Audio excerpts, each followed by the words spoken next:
Oke, ini pertanyaan yang umum ditanyakan ya, yaitu bolehkah polisi memeriksa HP seseorang? Oke, kalau kita mengacu di peraturannya, polisi memeriksa HP di saat penyidikan itu wajar dan memang ada aturannya di hukum acara pidana ya, sudah diatur.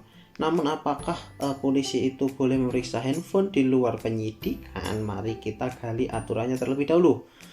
Yang pertama, dalam melakukan pemeriksaan tuntutannya harus dilengkapi dengan prosedur yang melindungi hak dan kewajiban masing-masing ya. Apalagi harus melindungi hak tersangkanya atau korbannya atau semuanya.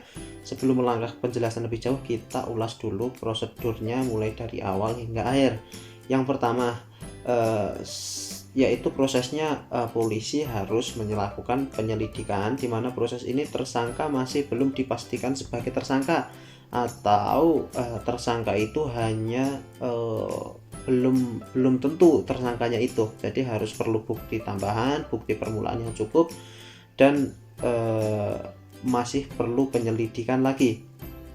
Selanjutnya, ketika memang sudah bukti permulaannya cukup dan bukti-bukti lainnya sudah lengkap, maka harus dilakukan langkah selanjutnya, yaitu dilakukan proses penyidikan, di mana dalam proses ini dilakukan proses pencarian temuan bukti, dan dalam proses ini polisi dipersilahkan untuk melakukan pemeriksaan terhadap HP tersangka dengan prosedur sebagai berikut ya.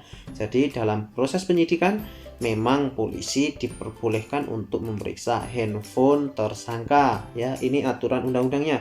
Menurut pasal 1 angka 5 Undang-Undang Nomor 8 tahun 1981 tentang hukum acara pidana, penyelidikan sendiri merupakan rangkaian tindak penyidik untuk mencari dan menemukan suatu peristiwa ya. Jadi untuk mencari suatu peristiwa itu boleh memeriksa apapun dari pihak tersangka, termasuk pemeriksaan handphonenya. Dalam undang-undang tersebut disebutkan bahwa aparat penyidik berdasarkan perintah penyidik dapat melakukan tindakan berupa penangkapan, larangan meninggalkan tempat, penggeledahan, dan penahanan. Kemudian apabila tertangkap tangan, penyidik wajib segera melakukan tindakan yang diperlukan dalam rangka penyelidikan ya. Jadi ini ada perbedaannya di sini. Ketika tidak tertangkap tangan atau tertangkap basah gitu ya, intinya itu polisi sebenarnya tidak boleh melakukan pemeriksaan handphone secara langsung terhadap tersangka. Namun ketika memang sudah sampai tahap penyidikan, polisi boleh memeriksa handphonenya sebagai langkah awal untuk mencari bukti-buktinya.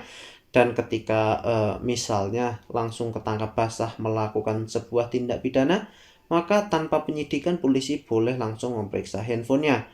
Jadi pada intinya polisi pada saat penyidikan boleh memeriksa handphonenya atau pada saat tertangkap basah. Namun di luar hal tersebut polisi tidak boleh untuk memeriksa handphone karena itu sebuah pelanggaran hak asasi manusia dan privasi tersangkanya seperti itu. Jadi tidak mungkin polisi tiba-tiba memeriksa handphone seseorang tanpa ada sebuah pelanggaran, tanpa ada sebuah tindak pidana sama sekali, karena itu sebuah pelanggaran hak manusia seperti itu. Terima kasih.